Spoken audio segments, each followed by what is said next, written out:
Hello friends, very good morning. Happy Monday.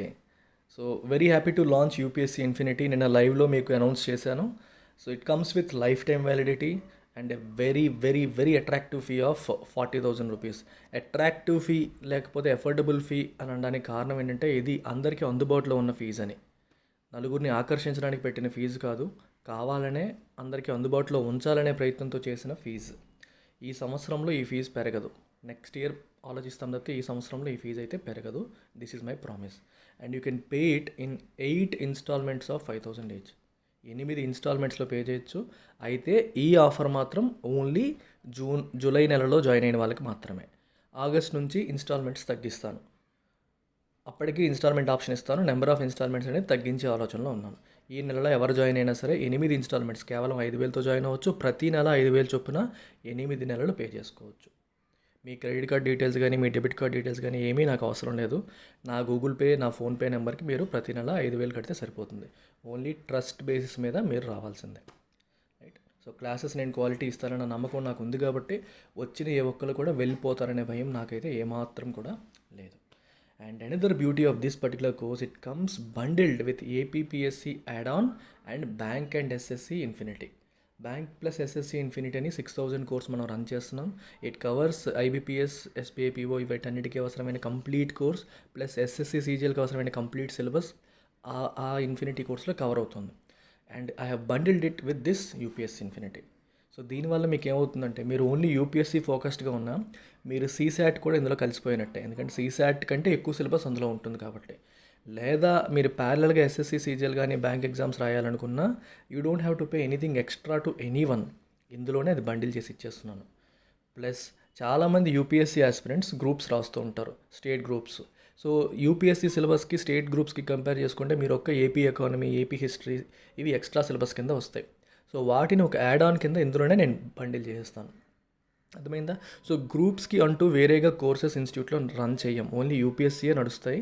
So groups prepare అయ్యే వాళ్ళకి కూడా this is my urge, rise your level of preparation to UPSC and then try to crack groups. Or proper UPSC aspirants మీరు యూపీఎస్సీతో పాటు ప్యారలల్గా groups రాయండి. రాయకుండా ఉండడం మాత్రం మానవద్దు. ఖచ్చితంగా రాయాలి మీరు. ఎస్పెషలీ గ్రూప్ 1 ఖచ్చితంగా రాయాలి. Right. So you have my contact number. ఎవరికైనా ఏమాత్రమైన అనుమానాలు ఉన్నా, డౌట్స్ ఉన్నా, భయాలున్నా, ఆందోళనలు ఉన్నా మొహమాట పడకుండా కాల్ చేసి ఎంత సిల్లీ డౌట్ అయినా అడిగేసేయండి. ఏమనుకుంటారని కూడా పెట్టుకోవద్దు, అడగండి. అలాగే చాలామంది యూపీఎస్సీలో కూడా వేరే చోట ఆల్రెడీ కోచింగ్ తీసుకుని ఉండవచ్చు, లేకపోతే ఇప్పుడే ప్రిపరేషన్ అనేది స్టార్ట్ చేసే వాళ్ళు ఉంటారు. సో వాళ్ళకి they might have trouble with 1 or 2 subjects.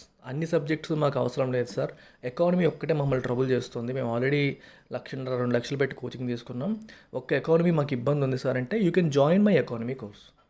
సిమిలర్గా you can join my polity course or you can join history course which is getting started on this Wednesday. మీకు ఏ సబ్జెక్ట్ ట్రబుల్ అయితే ఆ సబ్జెక్ట్ కోర్స్లో మీరు జాయిన్ అవ్వచ్చు.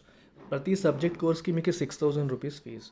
Current అఫైర్స్కి in fact 5,000 నుంచి 8,000 చేసేసాను, మళ్ళీ 6,000 తగ్గించేసాను. నాకు మళ్ళీ ఒకేసారి 80%, ఇన్ఫ్యాక్ట్ 60% జంప్ అయిపోతుంది. సో అందుకని మళ్ళీ I brought it down to 6,000. So 8,000 ఫీజుతో ఎవరిని అడ్మిట్ చేసుకోలేదు, ఎవరు భయపడాల్సిన అవసరం లేదు, అందరికీ ఒకటే న్యాయం ఉంటుంది. So and UPSC current affairs if you think ఇది ఎంత యూస్ఫుల్ ఆలోచించండి. లైఫ్ టైం వ్యాలిడిటీతో ఒక కరెంట్ అఫైర్స్ కోర్స్ మీకు వస్తుందంటే అది 6,000 రూపాయలకే. Imagine the value it adds.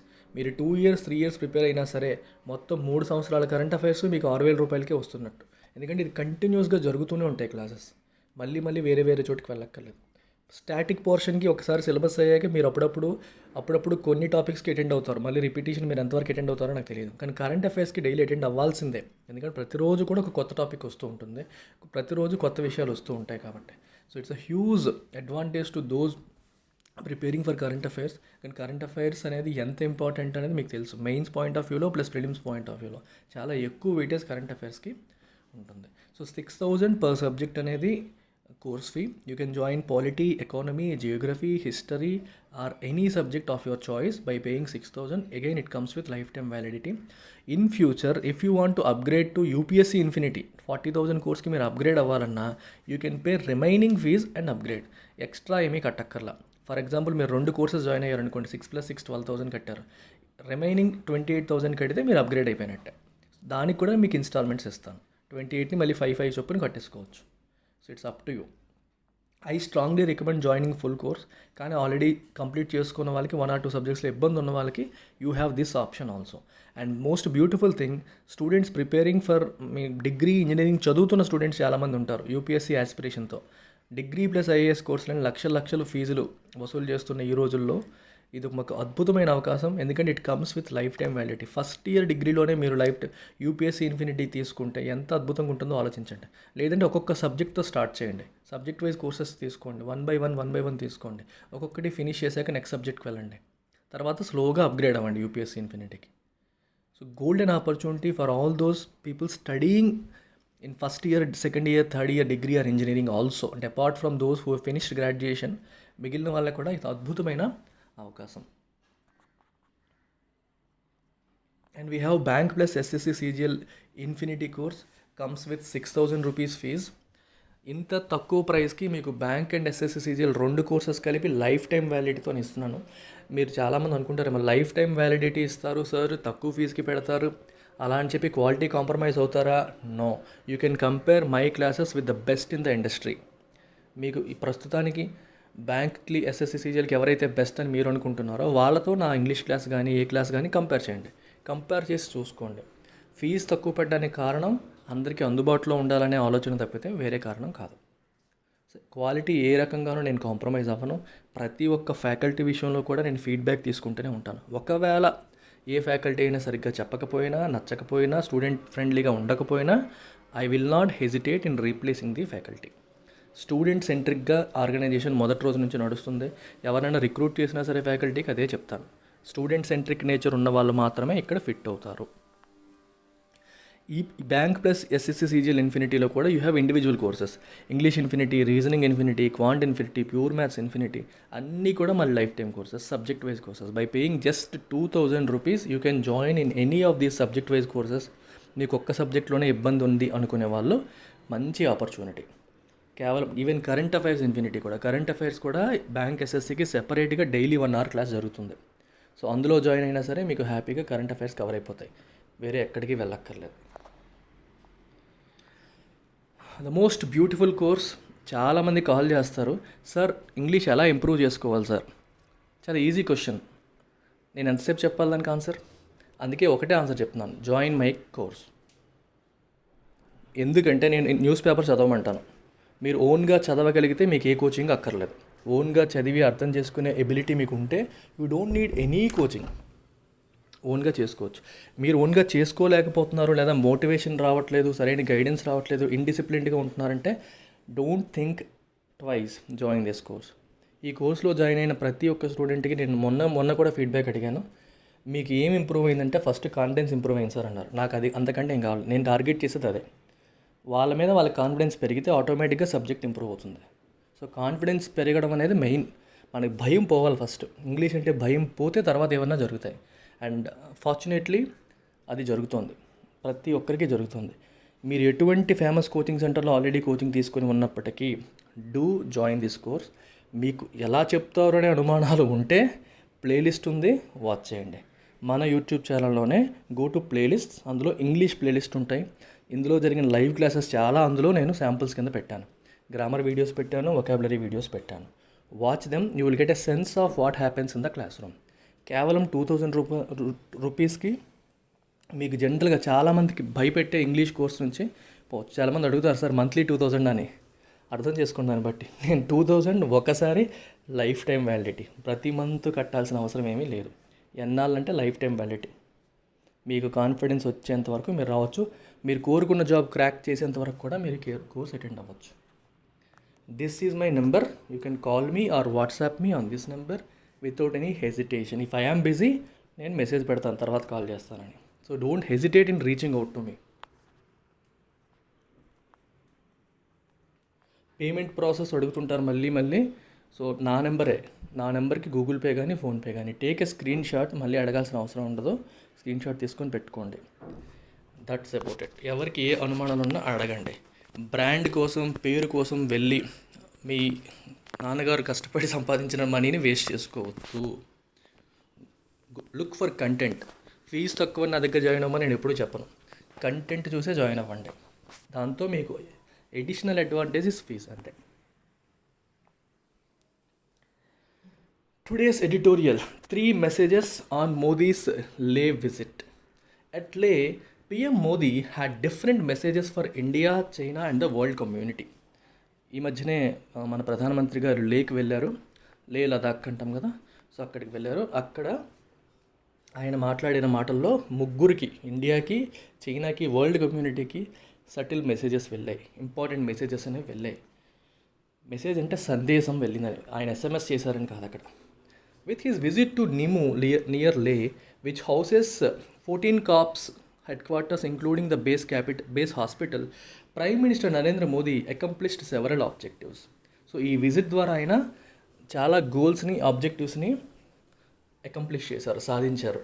He visited soldiers injured during the Galwan clash of June 15, addressed troops involved in the standoff with China, and was briefed directly by senior officials involved in the operational preparedness, who are also conducting military talks with China's People's Liberation Army.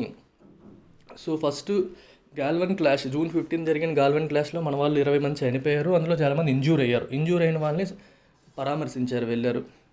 తర్వాత ఈ చైనాతో జరిగిన stand of అంటే a difficult situation from which there is no escape. అంటే ఇప్పుడు మనకి చైనాకి మనకి జరుగుతున్న ఇష్యూ అనమాట. ఇమీడియట్గా రెజల్యూషన్ కనిపించదు. ఒక రెజల్యూషన్ కనిపించిన ఒక ట్రికీ సిచ్యువేషన్స్ని మనం స్టాండ్ ఆఫ్ అంటాం, డెడ్ లాక్ అంటాం, స్టేల్మేట్ అంటాం, ఇంపాస్ అంటాం, IMPASSE, a situation from which apparently there is no solution, right? So solution కనిపించని ప్రాబ్లమ్స్, ఇలాంటి వాటిని మనం స్టాండ్ ఆఫ్స్ అంటాం. సో ట్రూప్స్ అంటే బలగాలు, వాళ్ళతో చైనాతో జరిగిన ఈ స్టాండ్ ఆఫ్లో ఇన్వాల్వ్ అయిన వాళ్ళతో మాట్లాడారు, వాళ్ళని అడ్రస్ చేశారు. తర్వాత అండ్ వాజ్ బ్రీఫ్డ్, చూసారు ఇప్పటివరకు 2 యాక్టివ్ వాయిస్, తర్వాత వాజ్ బ్రీఫ్డ్ అంటే ప్యాసివ్ వాయిస్. గుర్తుపెట్టుకోండి, గ్రామర్ ఇబ్బంది పడే వాళ్ళు ఎప్పుడు కూడా whenever you see a be form verb followed by past participle, was briefed, was అనేది be form verb followed by past participle, ఇలా ఎప్పుడు కనిపించినా it indicates passive voice. Passive voice indicator by కాదు. చాలామంది అనుకుంటారు బై కనిపిస్తే passive voice, by కనిపిస్తే కాదు. బైని ప్యాసివ్ వాయిస్ ఇండికేటర్గా చూడొద్దు. Be form verb followed by V3 అనేది ప్యాసివ్ వాయిస్ ఇండికేటర్. Be form verb followed by V3 లేకుండా ప్యాసివ్ వాయిస్ ఫామ్ చేయలేము. ఓకే, ఓపెన్ ద డోర్ అన్నప్పుడు let the door be open అంటాం. అందులో బీ ఎక్కడుంది? లేదు. కానీ BEB OPENED, be opened, be form plus V3 అది మస్ట్. సో బై ఉంటే ప్యాసివ్ వాయిస్ అనుకోవద్దు, అంటే బండ గుర్తులు పెట్టుకోకండి. Be form verb followed by V3 కనిపిస్తే ప్యాసివ్ వాయిస్ అని ఇమీడియట్గా స్ట్రైక్ అవ్వాలి. ప్యాసివ్ వాయిస్ అంటే అర్థం ఏంటి? అక్కడ రిసీవర్ ఆఫ్ యాక్షన్ అయిపోతావు నువ్వు, పర్ఫార్మర్ ఆఫ్ యాక్షన్ కాదు.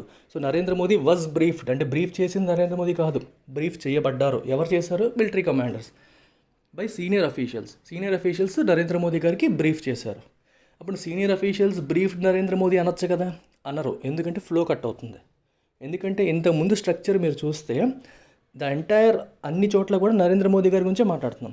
ఆయన వాళ్ళని కలిశారు, ఆయన వీళ్ళని పరామర్శించారు, వీళ్ళతో మాట్లాడారని చెప్తూ తర్వాత వీళ్ళు నరేంద్ర మోదీ గారిని అడ్రస్ చేశారు అంటే అందం రాదు, సెంటెన్స్ యొక్క అందం పోతుంది. అందుకని నరేంద్ర మోదీ గారి గురించి రాయాలి, ఆయన్నే మెయిన్గా పెట్టాలి. ఆయనే మెయిన్గా పెట్టడం బాగానే ఉంది, కానీ ఆయన చెప్పలేదు, ఆయన విన్నారు. సో కాబట్టి హీ వాజ్ బ్రీఫ్డ్ అన్నాం. అర్థమైందా? ఫ్లో కట్ అవ్వకూడదు, ప్యారలలిజం అంటాం. And was briefed directly by senior officials involved in operational preparedness, who are also conducting military talks with China's People's Liberation Army.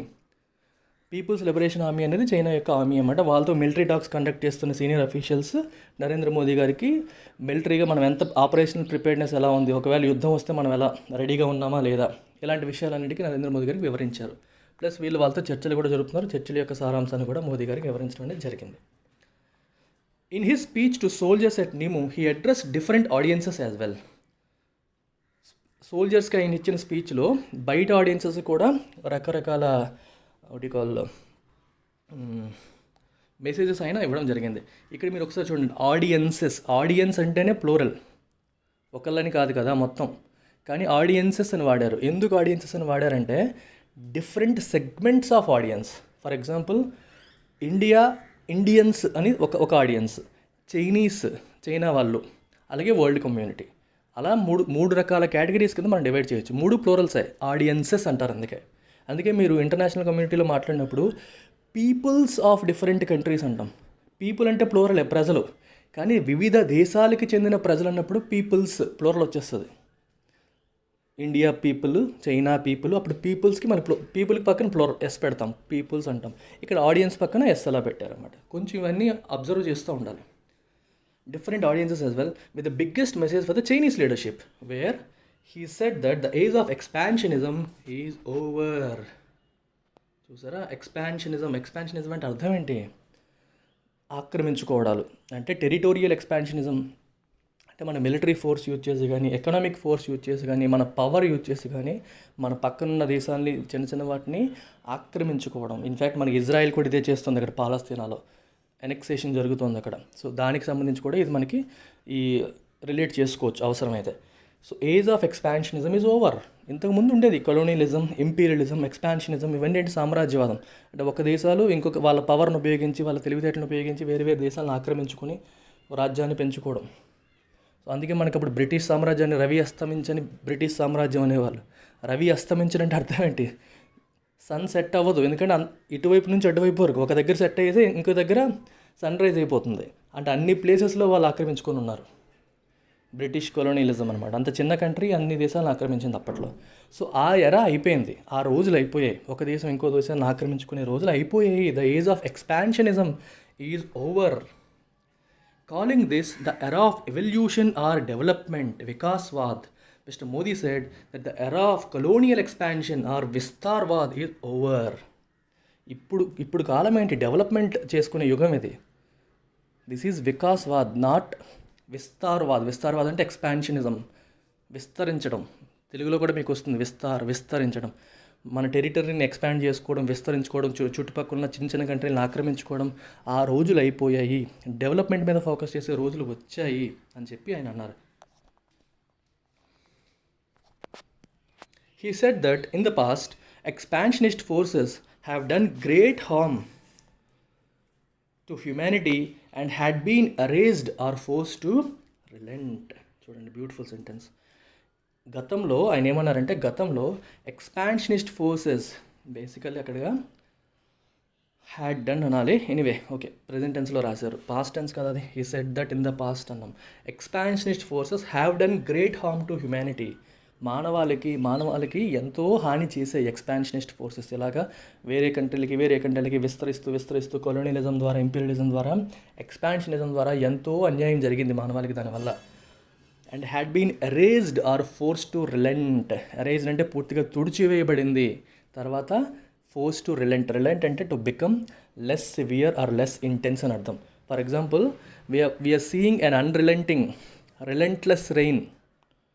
Relentless rainfall since morning అన్నాం అనుకోండి. ఉదయం నుంచి కుండపోతగా వర్షం పడుతుంది. రిలెంట్లెస్, అసలు సివియారిటీ తగ్గించట్లేదు, ఒకే లెవెల్లో పడిపోతుంది వర్షం లాగా. ఒక్కసారిగా అది పెద్ద వర్షం కాస్త చిన్నదైందనుకోండి, the rain has finally relented, has become less severe.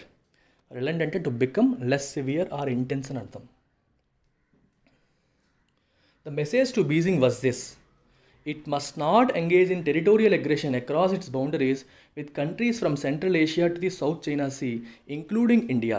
And it must also recall its own anger against imperialism that so many in the PRC's leadership have decried. Okay. So the message to Beijing was this అంటే చైనాకి నరేంద్ర మోదీ గారు ఇచ్చిన message ఏంటో చూడండి. It must not engage in territorial aggression across it's boundaries.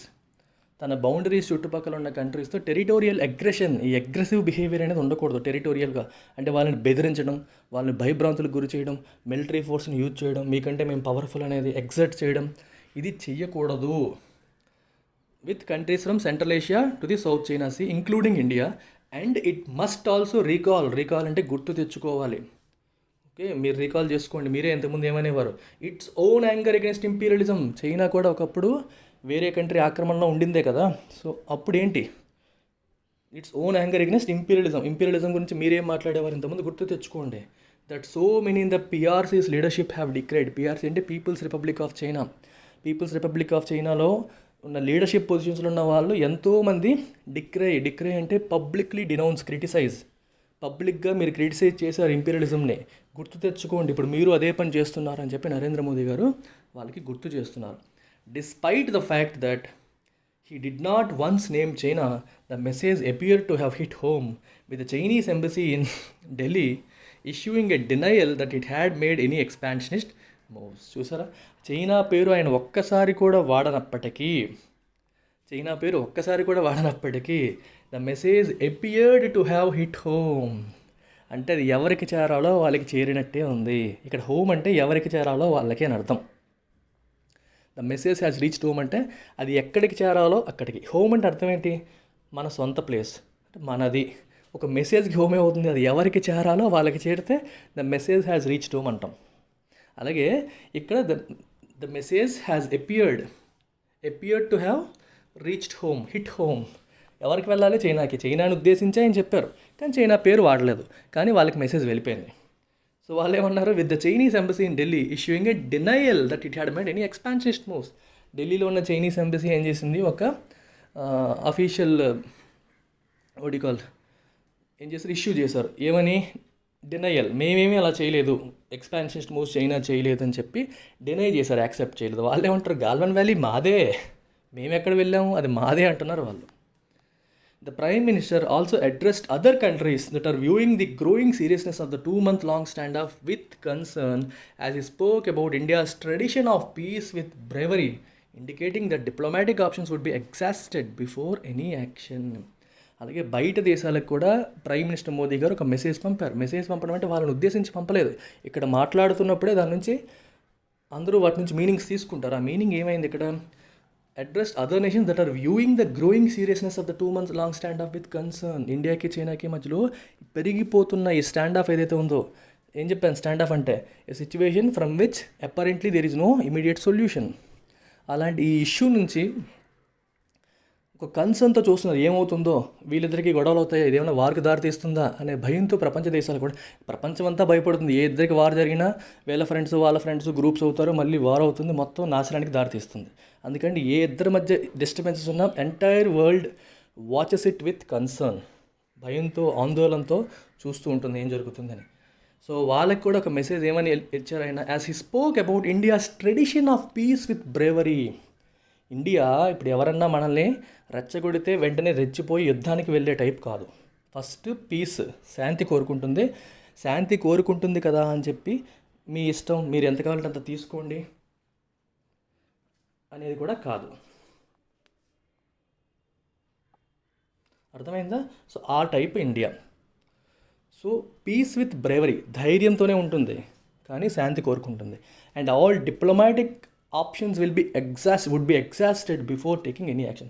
Military action తీసుకునే ముందు డిప్లొమాటికల్గా foreign relations మన వైపు వాళ్ళు వాళ్ళ వైపు వాళ్ళు ఫస్ట్ మాట్లాడి ప్రాబ్లమ్ సాల్వ్ చేయడానికి ప్రయత్నం చేస్తారు. డిప్లొమాటిక్గా దౌత్యం ఫస్ట్ జరుగుతుంది. దాంట్లో జరగకపోతేనే మిలిటరీ యాక్షన్కి వెళ్తాం అనే ఇండికేషన్ ఇచ్చారంటే ఏంటంటే మేము శాంతి కోరుకునే వాళ్ళం, యుద్ధ కాముకులం కాదు అని అర్థం. Having said that we are not పిరికి వాళ్ళం కాదు, బ్రేవరీ ఉంటుంది కాదు, పీస్ సీకర్, శాంతి కాముకులం. కాబట్టి ఫస్ట్ డిప్లొమాటిక్ యాక్షన్స్ ద్వారా ప్రాబ్లమ్ సాల్వ్ చేయడానికి ట్రై చేస్తాం. డిప్లొమాటిక్ అంటే దౌత్యం ద్వారా, అంటే వాళ్ళ ఫారెన్ మినిస్ట్రీ మన ఫారెన్ మినిస్ట్రీ, వాళ్ళ డిఫెన్స్ మినిస్ట్రీ మన డిఫెన్స్ మినిస్ట్రీ, వాళ్ళ మిలిటరీ కమాండర్స్ మన మిలిటరీ కమాండర్స్, వీళ్ళ మధ్య చర్చల ద్వారా సాల్వ్ చేయడానికి ట్రై చేస్తాం. అవి అవ్వకపోతే then we will go for action అనేది ఒక రకమైన ఇండికేషన్. సో మీరు టెన్షన్ పడకండి, ఒక ఇండైరెక్ట్ ఇండికేషన్ వెళ్ళినట్టు అన్నమాట. To his domestic audience, first చైనాకు ఒక మెసేజ్ వెళ్ళింది, ఇంటర్నేషనల్ కమ్యూనిటీకి సెకండ్ మెసేజ్ వెళ్ళింది. డొమెస్టిక్ ఆడియన్స్కి ఏంటి?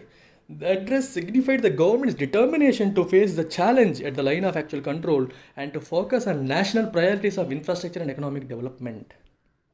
డొమెస్టిక్ ఆడియన్స్కి ఆయన పంపిన మెసేజ్ ఏంటి అక్కడ?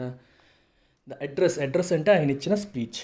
ఓకే, అడ్రస్ అంటే మనం వెర్బల్ కావచ్చు లేకపోతే రిటర్న్ కావచ్చు, దాన్ని మనం అడ్రస్ అంటాం. ఒక ఆడియన్స్ని ఉద్దేశించి మనం ఇచ్చే స్పీచ్ని లేదా రిటర్న్ మెసేజ్ని అడ్రస్ అంటాం. ఆ అడ్రస్లో ఆయన ఏం చెప్పారు, దేన్ని సిగ్నిఫై చేశారు? సిగ్నిఫై అంటే ఇది సిగ్నిఫికెంట్ అని, ఇంపార్టెంట్ అని చెప్పి నొక్కి చెప్పడం. The governments determination to face any challenge at the line of actual control. Line of actual control దగ్గర ఎటువంటి ఛాలెంజ్ వచ్చినా మేము రెడీగా ఉన్నాం, పట్టుదలతో ఉన్నాం, దాన్ని ఎదుర్కోవడానికి ప్రభుత్వం సిద్ధంగా ఉంది అనే మెసేజ్ అక్కడికి వెళ్ళింది, మెసేజ్ ప్రజలకు వెళ్ళింది. And to focus on national priorities of infrastructure and development. దానికి సిద్ధంగానే ఉన్నాము. అలాగని చెప్పి కయ్యానికి కాలు దూవుతూ యుద్ధం కోసం పరితపించే వాళ్ళం కాదు. ఫోకస్ అంతా కూడా నేషనల్ డెవలప్మెంట్ మరియు ఇన్ఫ్రాస్ట్రక్చర్ డెవలప్మెంట్ మరియు ఎకనామిక్ డెవలప్మెంట్ మీద ఉంటుంది అని చెప్పారు. Finally he address the soldiers themselves as he spoke of the valor of the men who have been engaged in the clashes along the LAC, including the Galwan confrontation in which 20 Indian soldiers were killed. ఫైనల్గా ఆయన సోల్జర్స్ని address చేశారు. ఏమని? As he spoke of the valour of the men. Valour అంటే అర్థం ఏంటి? ధైర్యం. వాళ్ళ ధైర్యం, వాళ్ళ యొక్క సాహసం, కరెక్ట్గా చెప్పాలంటే సాహసం, వాళ్ళ సాహసం గురించి, వాళ్ళ ధైర్యం గురించి ఆయన మాట్లాడారు. సో సోల్జర్స్తో మాట్లాడినప్పుడు అండ్ అది మనకి ఎల్ఏసి క్లాషెస్లో ఇన్వాల్వ్ అయిన వాళ్ళందరి గురించి మాట్లాడుతూ బేసికల్గా LAC confrontation, Galwan confrontation in which 20 Indian soldiers were killed. 20 మంది భారత సైనికులు చనిపోయిన ఆ కాన్ఫ్రంటేషన్ గురించి మాట్లాడుతూ వీళ్ళ వ్యాలర్, వీళ్ళ సాహసం గురించి ఆయన ప్రశంసించారు, ఆయన మాట్లాడారు అని అర్థం అన్నమాట. కాన్ఫ్రంటేషన్ అంటే గొడవ, క్లాషెస్ అంటే గొడవలు. In all three aspects of the address, the speech must be welcomed and its unspoken messages should also be studied closely. ఈ 3 ఆస్పెక్ట్స్లో కూడా ఇది ఆహ్వానించదగ్గ పరిణామం. అంటే ఈ స్పీచ్ ఏదైతే ఉందో దాన్ని మనం ఆహ్వానించాలి, అంటే బాగా జరిగింది అని అర్థం. And it's unspoken messages should also be studied closely. Unspoken అంటే ప్రతి విషయాన్ని మనం చెప్పకనే కొన్ని చెప్తాం. అంటే ఆ మాట తీరు బట్టి ప్రభుత్వం యొక్క ఉద్దేశం ఏంటని వెళ్తుంది. అండర్లయింగ్ మెసేజ్ అంటాం, అండర్లయింగ్ టోన్ అంటాం. వాటిని కూడా క్లోజ్గా స్టడీ చేయాలి. While the prime ministers decision to visit troops near the LAC was well timed and apt. It also raised the temperature of the India-China engagement and indicates that military talks for disengagement and the dispersal of the massive mobilization of troops on both sides have not made much progress. See, understand the usage of while here. ఇక్కడ while ఎలా వాడారు? while is a subordinating conjunction. Subordinating conjunction అంటే మీకు conjunctions బేసికల్గా ఎక్కువ ఉంటాయి, కానీ మెయిన్గా 2 types: coordinating conjunction, subordinating conjunction. Subordinating conjunctions వాడినప్పుడు ఒక క్లాజ్ ఇండిపెండెంట్ క్లాజ్ అయిపోతుంది, ఇంకో క్లాజ్ డిపెండెంట్ క్లాజ్ అవుతుంది. సో వైల్ ఎక్కడైతే వచ్చిందో అది డిపెండెంట్ క్లాజ్ అయిపోయింది. So plus it also indicates contrast. Just like all though, even though ఎలా వాడతామో వైల్ని ఆ రకంగా కూడా వాడతాం. చూడండి, అది while the prime ministers decision to visit troops near the LAC was well timed and apt. అంటే అర్థం ఏంటి? LAC దగ్గరలో ఉన్న ట్రూప్స్ అంటే బలగాలు, వాళ్ళని విజిట్ చేయాలి అనుకునే నిర్ణయం వాజ్ వెల్ టైమ్డ్, సరైన సమయంలో తీసుకున్నది, మరియు యాప్ట్, సరైనది. వైల్ అని చెప్పి పెట్టారు, అంటే అయినప్పటికీ ఇట్ ఆల్సో రైజ్డ్. ఇక్కడ కాంట్రాస్టింగ్ రావాలి, అది పాజిటివ్గా చెప్పారు ఫస్ట్. సెకండ్ పాయింట్ ఏంటి? It also rise the temperature of the India China engagement. ఇప్పుడు ప్రధానమంత్రి బార్డర్ దగ్గరికి వెళ్ళి విజిట్ చేశారు అంటే ఎంత సీరియస్గా ఉందో విషయం అనే ఆలోచన వస్తుంది. సో టెంపరేచర్, వేడి పెరిగిపోతుంది, సీరియస్నెస్ పెరిగిపోతుంది, అంటే ఇది పెద్ద విషయం అవుతుంది అనే భావన ప్రజల్లోకి వెళ్ళే అవకాశం ఉంటుంది. And indicates that military talks for disengagement and the dispersal of the massive mobilisation of troops on both sides have not made much progress. Disengagement అంటే అర్థం ఏంటి? మనం ఎవరైతే వాళ్ళ వైపు నుంచి మన వైపు నుంచి బలగాలు అక్కడ మోహరించామో, డిప్లాయ్ చేసామో, వాళ్ళని తిరిగి వెనక్కి తీసుకెళ్ళడం. Okay, so gradual removal of military troops along the border, removal చేయడం, ఒక్కొక్కరిని వెనక్కి తీసేయడాన్ని మనం డిసెంగేజ్మెంట్ అంటాం. అంటే డిసెంగేజ్మెంట్ జరగాలని చెప్పి వాళ్ళ వైపు నుంచి మన వైపు నుంచి మిలిటరీ టాక్స్ జరుగుతున్నాయి. అవి పెద్దగా progress have not made much progress, పురోగతి సాధించినట్టుగా లేదు, ప్రోగ్రెస్ సాధించినట్టుగా లేదు అని ఒక ఇండికేషన్ వస్తుంది. రెండవది dispersal of the massive mobilisation of troops. Massive mobilisation అంటే అర్థం ఏంటి? రకరకాల ప్రాంతాల నుంచి అక్కడికి ట్రూప్స్ని మొబిలైజ్ చేశారు, తీసుకొచ్చేసారు. మళ్ళీ డిస్పర్సల్ అంటే అర్థం ఏంటి? ఒక వైడ్ స్ప్రెడ్ ఏరియాకి మొత్తం స్ప్రెడ్ చేసేయడం. అంటే వాళ్ళు వేరు వేరు ప్రాంతాల నుంచి, ఫర్ ఎగ్జాంపుల్ మనకి నార్త్ ఈస్ట్లో ఉండేవాళ్ళు, ఇంకా వేరే చోట ఉండేవాళ్ళు, ఇక్కడ నుంచి అక్కడ నుంచి ఇక్కడ టెన్షన్స్ ఉన్నాయి కాబట్టి వాళ్ళందరినీ ఇక్కడ తీసుకొచ్చేసారు. వాళ్ళని మళ్ళీ డిస్పర్స్ చేయడం అనేది కూడా ఇంకా జరగలేదు అనేది అర్థం అనమాట. అంతే కదా, అందుకనే కదా మోదీ గారు అక్కడికి వెళ్ళారంటే ఇంకా ఇష్యూ చాలా వేడిగా ఉందనే కదా అర్థం. సో ఒకవైపు వెళ్ళడం మంచిదైనప్పటికీ ఇది టెంపరేచర్ రైజ్ చేసింది, వీటి మధ్యలో ఎటువంటి ప్రోగ్రెస్ జరగలేదనే విషయాన్ని ఇండికేట్ చేస్తుంది. The contrast in his tone from 2 weeks ago when he reassured the nation that neither has anyone transgressed nor is anyone inside Indian territory indicates that the situation is far more serious than was previously understood. చూడండి, దీని అర్థం చూడండి. The contrast in his tone, అంటే ఆయన గొంతులో ఉన్న contrast, ఆ తేడాని గమనించండి. జస్ట్ 2 weeks ago, 2 వారాల క్రితం ఆయన ఏం చెప్పారు? When he reassured, what is the meaning of reassurance? Removing your fear or anxiety or doubts is called reassurance. If you reassure someone, that means you remove their doubts, you remove their anxiety, you remove their concerns, fears, వాటిని remove చేయడాన్ని, అంటే భయాన్ని పోగొట్టడాన్ని మనం reassurance అంటాం. దేశానికి ఆయన reassurance ఇవ్వడానికి ప్రయత్నం చేశారు. ఏ రకంగా?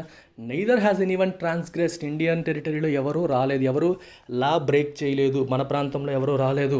నార్ is anyone inside Indian territory, Indian territory లోపల ఎవరూ లేరు అని చెప్పి ఆయన ఒక పెద్ద స్టేట్మెంట్ ఇచ్చారు 2 weeks ago. నిజంగా అలాగే ఉంటే ఇప్పుడు ఎందుకు టెన్షన్ పడాలి? ఇప్పుడు ఇంత భయం ఎందుకు? అంతమంది బలగాలను ఎందుకు మోహరించాలి? రైట్? ఇండియా అప్పటి నుంచి ఇప్పటికీ టోన్ మారిపోయింది. ఇప్పుడు ఏమంటున్నారు? Era of expansionism is over, అలా చేసే రోజులు పోయాయి, ఇండియా చూస్తూ ఊరుకోదు, మేము ఫస్ట్ శాంతి కాముకులమే కానీ తర్వాత సిచ్యువేషన్స్తో మేము ఎదుర్కొంటాం. ఇవన్నీ మాటలు ఎందుకు వచ్చాయంటే there is something wrong that happened there. అందుకే టోన్లో చేంజ్ వచ్చింది. అప్పుడు ఏమీ లేదు, ఏం కాలేదన్నట్టుగా చెప్పిన ఆయన ఇప్పుడు ఇలా అన్నారు. అందుకే కాంట్రాస్ట్ అనే పదం వాడాను అనమాట. Indicates the situation is far more serious than was previously understood. ఇంతకుముందు అనుకున్న దానికంటే సిచ్యువేషన్ చాలా సీరియస్ అనే విషయం ఇది ఇండికేట్ చేస్తుంది. It is to be hoped that the government, which has thus far not given the nation the full picture on what has happened and what the nation needs to prepare for, will do so now, further clarifying the Prime Minister's core message at lay. It is to be hoped. అంటే మనం ఇప్పుడు ఏం కోరుకుంటాం? మనం చూడండి, the government which has thus far not given the nation the full picture on what has happened. ఎప్పటి వరకు ఏం జరిగింది అనే విషయంలో ఫుల్ పిక్చర్ గవర్నమెంట్ ఇవ్వలేదు, ఇకపై ఇస్తుంది. On what has happened and what the nation needs to prepare for. మనం దేనికి ప్రిపేర్ అయ్యి ఉండాలి, ఇప్పటివరకు ఏం జరిగిందనే విషయంలో ఇప్పటివరకు మనకి ఫుల్ పిక్చర్ అనేది ప్రజలకు రాలేదు. విల్ డూ సో నౌ, కనీసం ఇప్పుడు ఇస్తుంది అని చెప్పి మనం హోప్ చేస్తున్నాం. It is to be hoped, right? అది మనం కోరుకోవాలి. Further clarifying the prime minister's core message at లా లే.